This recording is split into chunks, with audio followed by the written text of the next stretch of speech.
ጉድ ሳይሰማሉ ለአክሱም ነሽዳ ወጥቷለካ ዛሬ እኛ ጊዜ ሆነና በአክሱም የጃፈሩን ጀመረ ተራ የተነሱ የለም ብለው ዑመር የለም ብለው ሐምዛ ከመሬት ተነስቱ የሚነርፈን በዛ ሊያስደነግጣችሁ ይችላል። ምንም ማድረግ አይቻልም። ጫት ቅሞ አንዳንድ ነገሮችን ማድረግ እጅግ በጣም ይከብዳል። ሸገር ሲቲ ከመስጂዶች ውስጥ ቁርአንን በመስረቅና ተገቢ ባልሆነ ቦታ ላይ በመጣል ጥቃት ሲፈጽም የነበረው ግለሰብ በቁጥጥር ስር ኡስታዙ ምንም አላጠፉም። የጫት ምርቃና ነው ብዬ ነግራችሁ ነበር። በነገራችን ላይ ደግሞ ጫት መቃም እንደሚቻል ስንቶቻችን ነው የምናውቀው? ጫት ቀጥታ እንደተፈቀደ መጽሐፍ ቅዱስ ላይ ማስረጃ አሳያለሁ። እናንተ አታነቡም እንጂ ተጽፏል። በቃ የጊዜ ጉዳይ እየቃምን ይሄ እንደዚህ ያለ ደደብ ጭንቅላት የሌላ አስተሳሰብ የኛ ባሎች የዘገያችሁበት ምክንያት አውቀናል። ተነክተባቸዋል።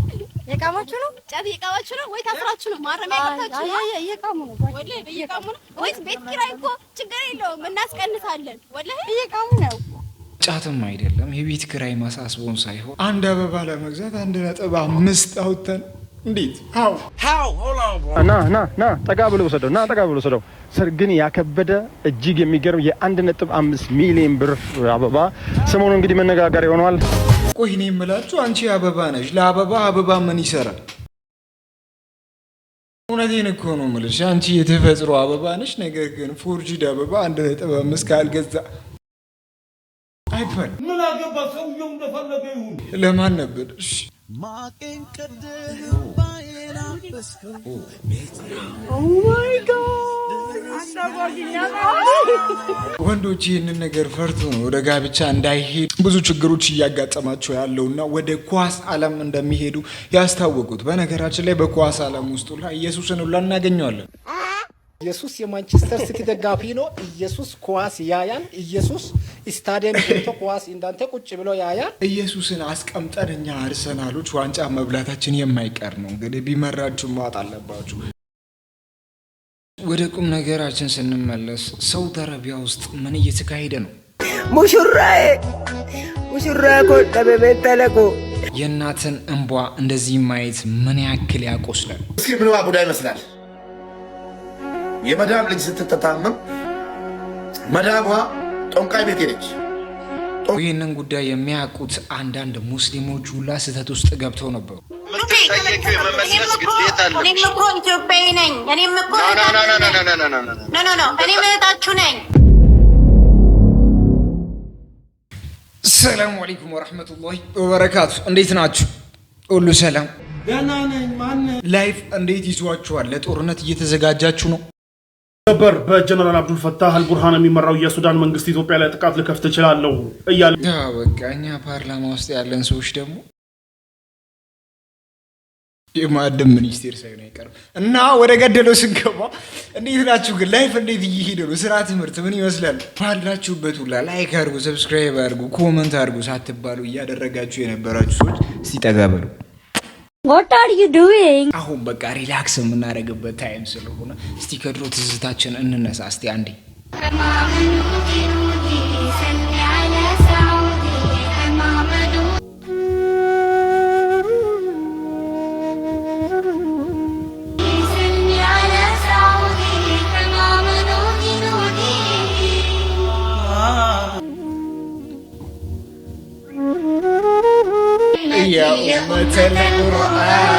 ስንቶቻችን ነን ይሄን ነገር ምናስታውስ? በጉልበታችን ሁላ ተስበን ወለሉ ላይ ተቀምጠን ያየንበት ጊዜ ትዝ ለሚለን እስቲ አንዴ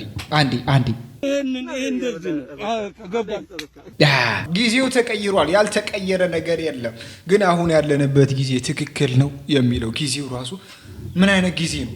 ልብ ደስታ እጅጉን አፈነ አልሐምዱሊላህ ባረከላሁ ንበላ አይንም ባይኑ ላየው በረካ እንዲንቦብ ሐሴት እንዲሞላ። እባካችሁ ለትዳር ያልበቁ ልጆችን ወደ ትዳር ዓለም አታስገባ። በዚህ እድሜያውን በዚህ ጻድረተ ወደ ትዳር ገብቶ ምን ሁላችንም ማስመሳዮች ነን። በዚህ ብቻ ስቅያን አበቃውም። በትላልቅ ሰዎችን መካከልም ተደርጎ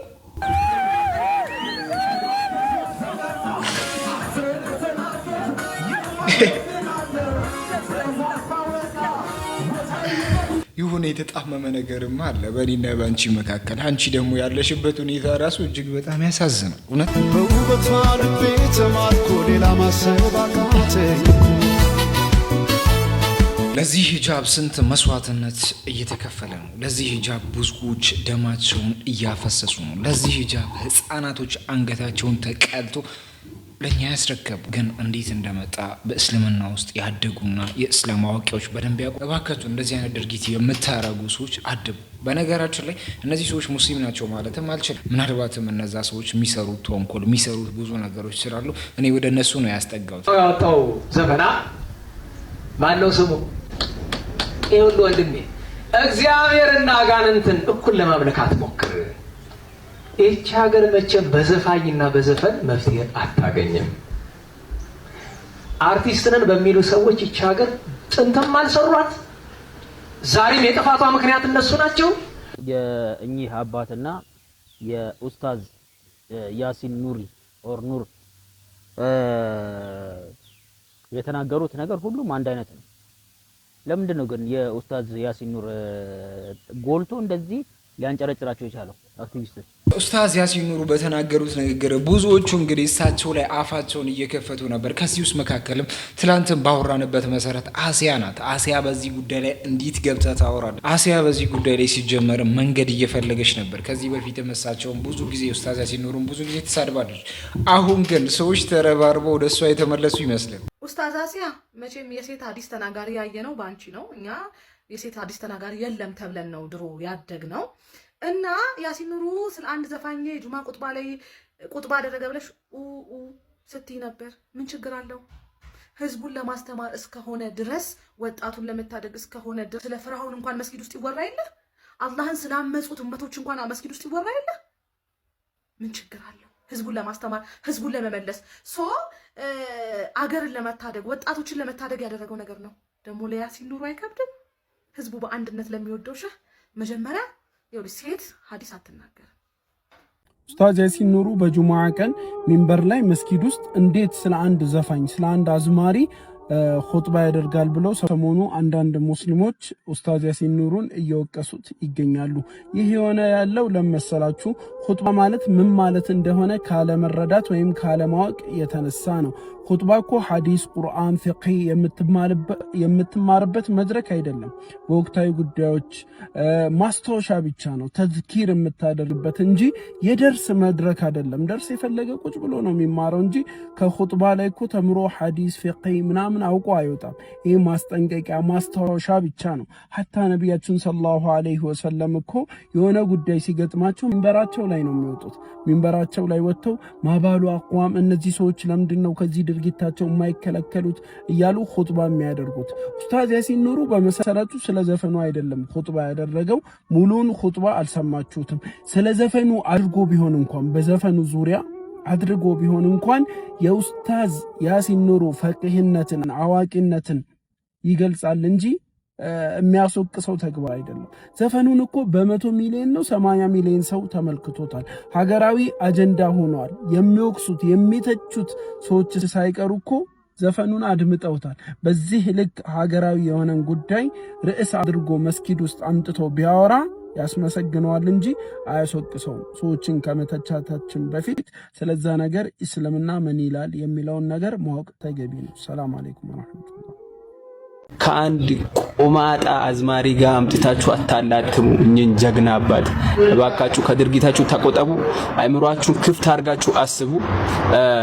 ትንሽ ነገር እየመዘዛችሁ እያመጣችሁ ሌላ አይነት ስያሜ ባሰጡ ይመረጣል። ለዚህ ጀግና አባታችን ከፈለጋችሁ ዩቲዩብ ላይ 40 ምናምን ደቂቃ አለ ሙሉ ቪዲዮ ማለት ነው፣ መስማት ትችላላችሁ፣ ትጠቀማላችሁ እንጂ አትከስሩም። ኡስታዝ ያሲን ኑሩ በኢትዮጵያ ታሪክ በሳቸው ሲዲ ዳዋ ሐዲስ ነው ከ75% በላይ ሙናፊቆች ካፊሮች እስልምናን የተቀበሉት። እኚህን ጀግና አባት አምታችሁ ሚዲያ ላይ አታራክሱ እባካችሁ ፕሊዝ። ጀግና የሃይማኖት አባት ናቸው። የተለያየ አይነት ስያሜ እየሰጣችሁ የምትበጣረቁ ሰዎች ከድርጊታችሁ ተቆጠቡ። የዑለማዎች የኡስታዞች መርዝ ጥሩ አይደለም። 24 ሰዓት ዝክር እያደረጉ 24 ሰዓት እየሰገዱ ከቁርአን ሳይለዩ ስትሬት ከአላህ ጋር የሚገናኙ ሰዎች ናቸው እነዚህ። እኛ የምንኖረው በእነሱ ዱዓ ነው። በኡስታዝ ላይ ዱርዬ ሁላ ዝም እንደማይል ያሳየበት ብዙ ድርጊቶችን የተመለከትንበት ጉዳይ ነው። አንዳንድ ሙስሊሞች በኡስታዝ ላይ አንዳንድ ነገሮችን አውርተው ቢሆንም ያንን ቪዲዮ ግን ለማውረድ ተገደው ነበር። ነብያችን ሰለላሁ ዐለይሂ ወሰለም ምን አሉ? ሽቶ ከቤቷ ተነፍታ ስትወጣ እስከምትደርስበት ድረስ ዚና እየሰራች ነው። ዚና ደግሞ ትልቅ ወንጀል ነው ማለት ትልቅ በቃ ማለት። ስለዚህ እነዛ ነገሮች ስላሉ እንዴ አሁን ሴቶች አይደለም መለቅለቅ ፊቷን እየቀየረች ቅንድቧ ፀጉሯን ለማሳደግ ኤቭሪቲንግ ራሷን ለማሳየት አይደለም የምትወጣው። ሂጃብ ልበሺ ማነው እንትን ኒቃብ ልበሺ ሙሉ ለሙሉ ራስሽን አታሳይ ተባለች። እንደውም ከቤት ከወጣሽ ከጥፍርሽ እስከ ፀጉርሽ መታየት የለበትም፣ ምንም ነገር እጅሽን መታየት የለበትም። አላህ እኮ በቃ ልበሺ ብሎ አዘዘ። ወንዱ ሻፉ እንዳይ ያው ነው ያቃል እኮ ወንዱ ራሱ እኮ ጠቅቆ ያውቃል። የሆነች የተገላለጠች ምናምን ሲያይ በቃ ላጅ በላቸው ግርችን ሲያይ ምንድነው ይላል። ኢቭን ያው ከትምህርት ቤት ምናምን ያሰድራሉ። ያው አስተማሪው ሸፋዳ ምናምን ስለሆነ ነው እንጂ ያቺ ትክክለኛ ህግ የምታከብረው ተሸፋፍ ነው የገባችው። ሌላ ግን እንደዚህ ሚኒስከርት ምናምን አድርጋ ስትገባ እሱ ደስ ይላል እንጃለ ያስተምራል ማለት ስሜት ነው እኮ በቃ የሰው ልጅ ስሜቱን መቆጣጠር ስለማይችል ገደል ይገባል። ለዚህም የተከለከሉት የነጮችን ባህር ራሳቸው ላይ ጭነው በሱ ተወጥሮ ነው ያለው። ይሄ ግን ሃይማኖታዊ ነገር ሆኖባቸው በጣም አስፈራርቷል። እጅግ በጣም በሚያስገርም መልኩ ግን ኡስታዝ ግን ጫት ቀንሱ። በሸገር ሲቲ ከመስጂዶች ውስጥ ቁርአንን በመስረቅና ተገቢ ባልሆነ ቦታ ላይ በመጣል ጥቃት ሲፈጽም የነበረው ግለሰብ በቁጥጥር ስር ዋለ። በሸገር ሲቲ ገፈርሳ ጉጄ ክፍለ ከተማ በሚገኘው ኑር አልሁዳ መስጂድ ውስጥ ቅዱስ ቁርአንን በመስረቅና ተገቢ ባልሆነ ቆሻሻ ቦታ ላይ በመጣል ድርጊት ሲፈጽም የነበረው አብዲ ሸምሱ የተባለ ግለሰብ እጅ ከፈንጅ ተይዞ በቁጥጥር ስር መዋሉ ተገልጿል። በመስጂድ ውስጥ የሚገኘው የቁርአን ብዛት ከጊዜ ወደ ጊዜ እየቀነሰ መሄዱን ያስተዋሉት የመስጂዱ ኮሚቴዎች ባደረጉት ጥብቅ ክትትል ግለሰቡ ቦርሳ ይዞ በመግባት ቁርአኖችን ሲሰርቅ እጅ ከፈንጅ ሊይዙ ችለዋል። በክትትሉ ወቅትም ከ30 በላይ ቁርአንን ከመስጂዱ ሽንት ቤት ውስጥ ወጥተዋል። ይህ ድርጊት ለረጅም ጊዜ ሲፈጸም እንደነበር አመላካች ሆኗል። አብዲ ሸምሱ የተባለው ይህ ግለሰብ በቁጥጥር ስር ከዋለ በኋላ በሰጠው ቃል በኑር አልሁዳ መስጂድ ብቻ ሳይሆን በሌሎች 5 መስጂድ ውስጥ ተመሳሳይ የስርቆት ድርጊት መፈጸሙን አምኗል። የሰረቃቸውንም በርካታ ቁርአኖች ሽንት ቤት ውስጥ በመጣል ክብራቸውን የሚነካ ተግባር መፈጸሙን ገልጿል።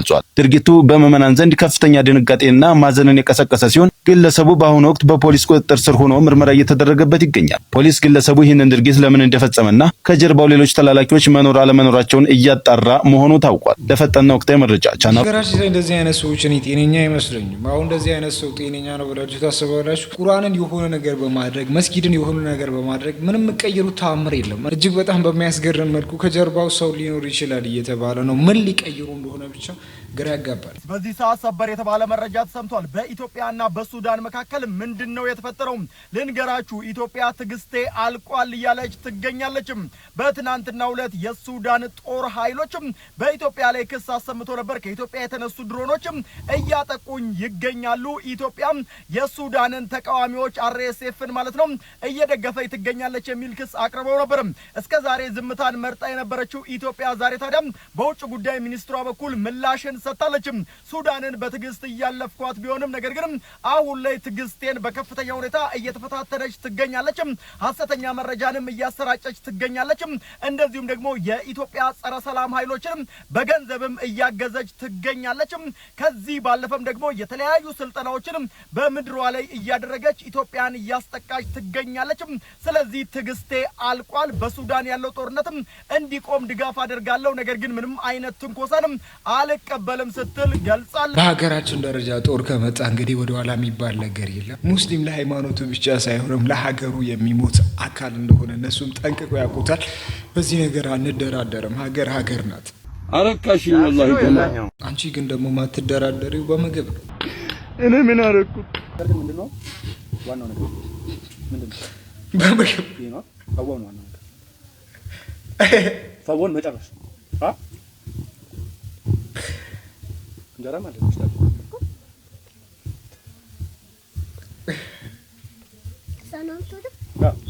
ዋናው ነገር ምንድነው? ምግብ ምግባ ዋናው ነገር ምግብ።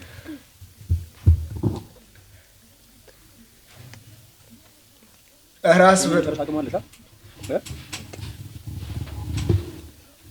ዋናው ምግብ ነው። ዋናው ደግሞ እንትን ይላል፣ ጉንፋን ይይዛል። ዋናው ነገር ምግብ ይጨርሳል። ዋናው ነገር ዋናው ነገር ምግብ መጨረስ። ጉንፋን የሚይዘን መች ነው? ጉንፋን ግን አይዝ ምግቡማ ጉንፋን ያስይዛል። አለፍ ምን ያስይዛሉ? ምግብ ምን ያስይዛል? ያስይዛል እንጂ ምግብ መልባት መጨረስ ነው ምግብ ነው። ምግብ የቀረበውን መጨረስ እንዳለ ጎረስ ጎረስ አድርጎ እያጎረስካት እንጂ አባ። አሁን በዚህ ሰዓት ምን አይነት ስሜት ነው የሚሰማሽ? ምንም አይሰማኝ። ምንም? ለምን? እልፌም ስለወደት እልፌም ስለምወዳት ስለምትወጃት ምንም አይሰማሽም? እናትሽን? እሺ ዋናው ነገር ምንድን ነው? ምግብ ከቤቱ ደግሞ ይደረጋል እንጂ ተመችቶሻል? በቃ ግን እሱ ነው ቆሻሻው እሱ ነው። አይ ምግብ ነው እኮ ቆሻሻ አይደለም። ቆሻሻ አይደለም። ዝም ብሎ ነው የሚበላው እንጂ እንጀራ አለ፣ ምግብ አለ። ዋጥ እስቲ እንዴት ነው የሚዋጣው? ምን መስበለድ ጨርሰናል። ሳይሆን ጨርሻለሁ በል እንጂ አባ። መስበላሽ ልጅቷ። ዛሬ ልብ የሚነካ አንድ ነገር ከሳውዲ አረቢያ ምድር ሰምተናል። ያ ምንድን ነው? እናት ልጇ እንደሞተች መርዶ ይነገራታል። እናት ይህንን ነገር ከሰማሽ በኋላ ሙሽራዬ ሙሽራ ኮደበቤ ተለቆ አባባ ኮደበቤ ቶክቲ ኮደበቤ አየሽ ምን ነበር ምክንያቱ? እቺ ልጅ እንዴት ልትሞት ቻለች? እስኪ ምንዋ ቡዳ ይመስላል። የመዳም ልጅ ስትታመም መዳሟ ጦንቃይ ቤት ሄደች። ጦንቃይ ቤት ስትሄድ ልጅሽን የበላቻት እቺ ልጅ ናት። እቺ ልጅ ካልሞተች ልጅሽ አድንም ተብላ ተነገራት ለመዳም ማለት ነው። እቺ ልጅ ካልሞተች ልጅሽ መዳን አትችልም፣ እቺ ልጅ መሞት አለባት ሲባል በር ዘጉባት። እቺ ልጅ ማለት ነው። ድምፅ አለ፣ የልጅቷ ድምፅ አለ። ሰሚ ካጣን እንጂ የሚሰማን ካጣን እንጂ ወገን፣ መንግስት፣ ኤምባሲ አልደረሰላችሁም ካለ እንጂ ይሄ ይፋ ያለ ነገር ነው። እቺ እናት መካስ አለባት። እቺ እናት መካስ አለባት። ሬሳዋ የልጇ አስክሬን ወጥቶ ወደ ሀገር መግባት አለበት ማለት ነው። ከዛ በኋላ እቺ ልጅ ካልሞተች ያቺ ልጅ አደጋ ላይ ናት። ቡዳዋ እቺ ናት። ሰው ከተቸገረ እኮ ቡዳ አይደለም። በተለይ የኢትዮጵያ ቡዳ የለውም። ቡዳ አረቦች ናቸው። የለንም እኛ ቡዳ። ቡዳ ናት ካለቻት ጠንቋዩ ቡዳ ናት ካላት በኋላ ቤት ውስጥ ተዘግቶባት ሳትበላ ሳትጠጣ ስንት ሳምንት ተቀመጠ ልጅቷ ማለት ነው። የሚናገሩን ነገር ምንድን ነው? እንገላታለን፣ መሞት አለባት በቃ ቡዳው ብሏልና የእኛ ልጅ ከምትሞትብን እቺ ልጅ መሞት አለባት ተብሎ ተወሰነባት። ከዛ ልጅቷ ድምፅ ሁኑልኝ በቃ ተወሰነብኝ፣ ሊገሉን ነው፣ ልሞት ነው ብላ ድምፅ የላከችው እኔ ጋር አለ ማለት ነው። ሳሚ አላገኘችም፣ መቼም የሚሰማ ሰው አላገኘችም። ከዛ በኋላ ልጅቷ እነሱ እንዳሉት ድራማው ከዚህ ነው የሚጀምረው። ልጅቷ ጠፍታ ቢሮዎች ደግሞ የሴትዮዋ ወንጀል ሊወስዱ ይሁን አላውቅም። ልጅቷ ጠፍታ ፖሊስ ጣቢያ ገባች። እቺ ማለት ነው ከምሞት ብላ ማለት ነው 1 ዓመት ከሰራችበት ቦታ ዘላ በመስኮት ጠፍታ እጇን ለመንግስት ሰጠች። በደንብ አዳምጡ። አፈራ ሞት ይነንበዳ ውሳ። ከዛ በኋላ እቺ ልጅ ጠፍታ ፖሊስ ጣቢያ የተሰጠች። ፖሊሶች ደግሞ አጣርቶ ወደ ቢሮዋ መለሱት። ወደ ቢሮዋ ከመለሷት እቺ ልጅ ማለት ነው እቺ ልጅ ከሞት ካመለጠች እንድትገደል ተወስኖባት እንዳለ ጠንቋይ እንደነገራቸው ካወቀች በኋላ ሞትን አመልጣ ወደ ቢሮ ወደ ፖሊስ ጣቢያ ሂዳ ፖሊሶች ደግሞ ወደ ቢሮ ከመለሷት ምን ጉዳይ ነው እቺ እህታችንን እንደዚህ ራሷን የሚያሰቅላት? እስኪ በደንብ አስቡት። በተለይ ሴቶች ቆም ብላችሁ በደንብ አስቡ። አንድ ሴት ልጅ ልትገደል ተወስኖባት ጠንቋይ ወስኖባት ከዛ ቤት ከጠፋች ምንድን ነው በሻርፕ ሽንት ቤት ውስጥ ራሷን የሚያስገደላት? ታዲያ ደሞም ድራማው በጣም የሚያስጠላ ድራማ ማለት ነው። አሳያችኋለሁ። ልጅ ያለው እናት ያለው ለዚች እናት ይቁም። ስደት ቀላል ነገር አይደለም። ከሀገር ለምትወጡ ሰዎች እባካችሁን ብዙ ነገሮችን ማሰብ መቻል አለባችሁ። ችግር ያልፋል። የእናንተ ህይወት ግን አንዴ ካለፈ እናንተ ማግኘት እጅግ በጣም ይከብዳል። እባካችሁን ከሀገር የወጣችሁ ሰዎች ራሳችሁን ጠብቁ። አንቺ ሳውዲ አረቢያ ያለሽ እህቴ እስቲ ራስሽን ጠብቂ ፕሊዝ። ሰላም አለይኩም ወራህመቱላሂ ወበረካቱ።